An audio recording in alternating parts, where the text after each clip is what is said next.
Alors, un tout dernier exercice. Alors, qu'est-ce qu'on va avoir maintenant? On va avoir cette molécule. Donc, pareil, hein, une partie aliphatique. On a les CH3 comme ça. Le OH, on ne le voit pas. Le H du OH, on ne le voit pas. Et on a cet hydrogène-là. Et là, rappelez-vous, c'est un carbone asymétrique. Ok, ça, c'est un centre stéréogène. Donc, ici, il faut faire attention. C'est-à-dire qu'il n'y a pas le même environnement chimique. C'est-à-dire, lui et lui, ils sont pas équivalents par rapport à lui, il les voit pas de la même façon, ok? Donc, il voit lui séparément avec une constante de couplage et il voit l'autre séparément avec une autre constante de couplage. Donc, on va d'abord commencer par attribuer ça. Ici, j'entoure en rouge. Celui-là, donc, il va voir ça. Donc, c'est quelque chose de 10 Hz. On avait déjà vu ça. Je reviens à la table de spectroscopie. En fait, on avait vu ça ici. Alors là, entre lui et lui, donc ça correspond, vous voyez, ça c'est une liaison pi. En fait, on a quelque chose, une constante de couplage qui varie entre 6 et 12. Voilà, c'est 10 Hz, pardon, à peu près. Donc là, il voit ça, donc un doublé 10 Hz, et il voit ça, donc ça c'est en anti, donc c'est un peu très grand, donc il le voit pareil en doublé, mais de 17 Hz, à peu près. Ok, 17 Hz, d'où je l'ai sorti, d'ici, voilà, lui et lui, voilà, c'est en anti, du coup c'est entre 12 et 18 et ça fait 17. Ok, donc là, moi j'aurai un doublé dédoublé, en fait il va les mélanger ensemble, un doublé dédoublé, un de 10 Hz et l'autre de 17. Je cherche où est-ce que j'ai un doublé dédoublé, donc j'aurai ça, alors pardon, j'aurai ça ici, un doublé dédoublé, non c'est pas ça, un doublé dédoublé, où j'ai 17 Hz et ici on a 2. Non, c'est pas ça non plus. Qu'est-ce que j'ai dit? Alors. Ah oui, pardon. Oui, ils ont raison. Je continue parce que c'est pas fini. Il voit encore, regardez, 1, 2 et 3, il voit encore ça. Il voit encore CCH2. Donc, il voit encore un triplé. Ok, il le triplé, il le voit pareil. On va dire, ça c'est sur plan. Alors, plan. On va dire un truc de 6. Ok, entre 6 ou 7. Ok, 6 Hz. 6-7 Hz. Donc, j'aurai un doublé, dédoublé de triplé. Ok, donc c'est exactement celui-là. C'est pour ça que j'ai regardé, j'ai pas trouvé ici. Donc, vers 5.5, c'est le H que vous voyez ici. Je vais le noter H1. Donc ça, c'est H1. Ok. Donc un seul hydrogène. Et puis, il voit un doublé dédoublé de triplé. Donc 17, ça correspond à ce couplage de là à là. 10, ça correspond à cette position sin. 6. Et le 7, c'est lui avec les CH2 qui sont là. Super. Là, on efface tout. Et on revient au deuxième, c'est-à-dire celui-là, j'entoure ce deuxième, lui il va avoir lui, donc pareil, 10 Hz, ok, comme tout à l'heure, et du coup il va avoir un doublé, et lui, il va voir lui, donc en position géminale, c'est à peu près vers 2 Hz, ok, 1.5, 2, donc là, position géminale, juste pour remontrer ça, c'est ça, ok, quand les deux ils sont portés par le même carbone, ok, donc là ça fait entre 0 et 3, voire 2, ok, voilà, là j'ai ça, j'ai un doublé pareil, et lui il peut pas voir l'autre, 1, 2, 3, 4, ça fait 4 liaisons, donc il peut pas le voir, donc on va se contenter avec doublé dédoublé. Je cherche où est-ce que j'ai un doublé dédoublé, j'en ai un ici, j'en ai un ici.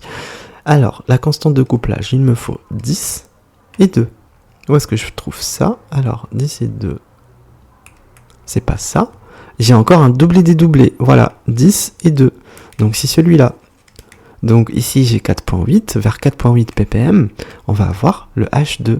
Ok, ça c'est H2. Voilà, celui-là. Le H2 c'est un doublé dédoublé. 10 c'est le couplage entre là et là.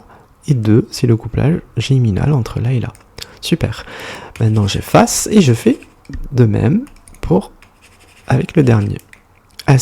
Je mets H3, ok. Voilà, H3 il est comment? En fait il voit lui pareil, 2 Hz, position géminale, et il voit lui très loin. Il est en anti là, ok? Donc ça c'est 17 Hz. Donc lui il donne un doublé, et lui il donne un doublé. Donc pour l'instant, j'ai un doublé dédoublé. Et si je me demande est-ce que je peux voir le CH3, je compte 1, 2, 3, 4. Pareil, 4, non, je peux pas le voir. Donc j'aurai un doublé dédoublé, un avec une constante de couplage de 2 Hz et l'autre de 17 Hz. Okay, donc ici, j'ai bien un doublé dédoublé, 17 Hz et 2 Hz. Okay, donc ça, c'est H3.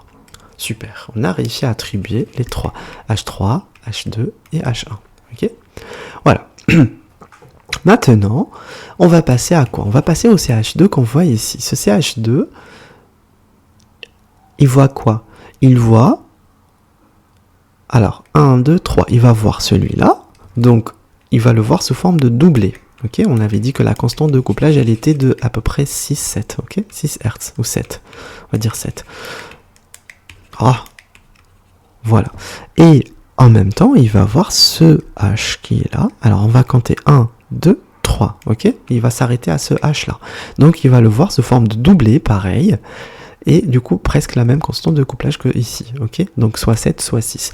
Et on va chercher où est-ce que j'ai un doublé dédoublé. Un doublé dédoublé, ça va être là.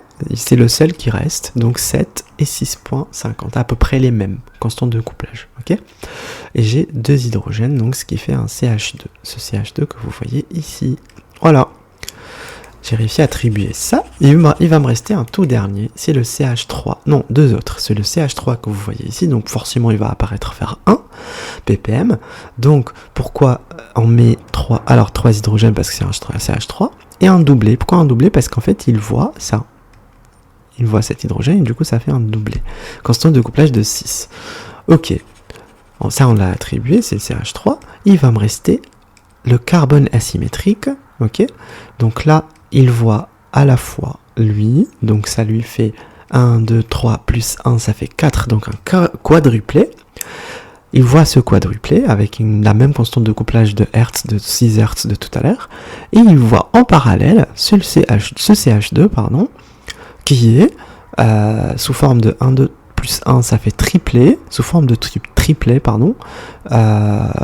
et du coup avec la même constante de couplage, 6 Hz à peu près. Donc on va avoir un triplet de quadruplé, avec le triplet 6 Hz, quadruplé 6 Hz, ok? Donc c'est exactement ça, triplet de quadruplé, ici j'ai un seul hydrogène. Voilà, c'est fini, si vous voulez, on voit ça. Si, voilà, le CH3, ici c'est un CH2, et là on avait un c'était pourquoi? C'était pour le tout premier qui apparaît, c'était ça, ok, les H qui nous restent ici, pardon, c'était celui-là, carbone asymétrique, donc c'est le carbone asymétrique lié à un hydrogène, et puis en fait tout le reste, le H1, pardon, ici c'est le H3, voilà, et ici c'est H plus H2, vous voyez là on a 2, donc 2 protons, H3 plus H2, et ici c'est H1. Voilà, super. Donc celui-là c'est H1, 2 et 3. Voilà, alors on verra ça après.